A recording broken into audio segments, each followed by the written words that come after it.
Hey everyone, it's Maytal. Today I want to focus on the long-term effects of real estate. We've talked a lot about the rising prices and then of course bubble talk, so I'm going to keep echoing what I'm saying. It's probably not going to change anytime soon. For prices to come down, we need a significant increase in our inventory, and this year we hit yet again historic lows. So I want you to think about buying in this market in a different way. I love my real estate podcast, and most recently I was listening to a realtor actually here from Denver saying, I don't focus on finding the deals, probably because there's none to be found in Denver, but you don't make money on the buy in real estate.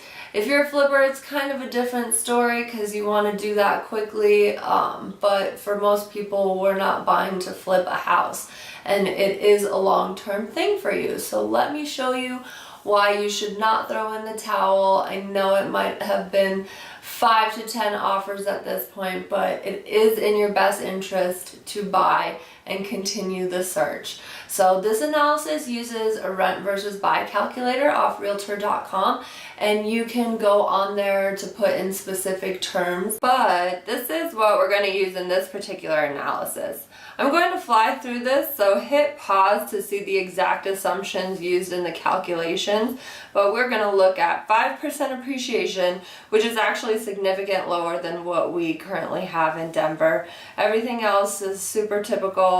We're seeing 4.5 interest rates on a 30-year conventional loan.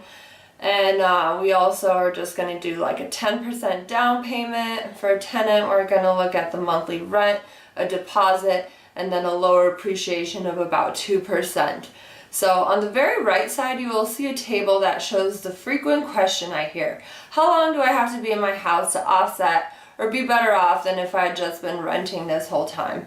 Given the terms we just discussed, at a $1,500 a month rent, you can afford to buy about a $305,000 house. Now, here's the beauty of appreciation, which has been in the double digits for years now. So the table shows that with any appreciation down to about 6%, you have to be in your house 2 years to be better off than renting. So if it drops down to 4%, which is still great, then you'd have to be in that house for just an extra year to offset that cost. In the graph on the left, you'll see the actual net difference between renting and buying. If you've rented for 10 years, you will have spent about $233,000, whereas a buyer would have spent about $85,000.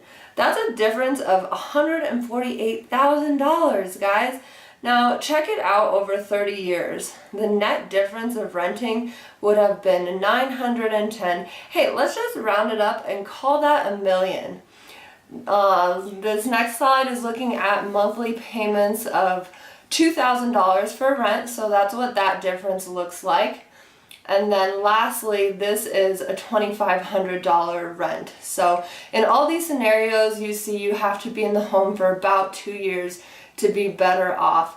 And if appreciation drops down to 2%, you need to be there about 6 years. And if there's no appreciation at all, you need to stay there for about 14. These differences are drastic and could be life-changing. So there's no way around it, guys. You have to own a home in Denver. You can't save your way to this kind of wealth. And you know, the biggest difference in somebody's financial wealth could very well be is if you're a renter or a homeowner. So before you're thinking about quitting, really take a look at these numbers and see if that makes sense. When it comes down to most of these slides, you're looking at 2 years to make your money back. That is nothing. And over the course of time, there's just no comparison at all. So let's get you connected with a lender and make those next steps. You don't want to throw in the towel just yet. I'm at 720-431-1221. Thanks.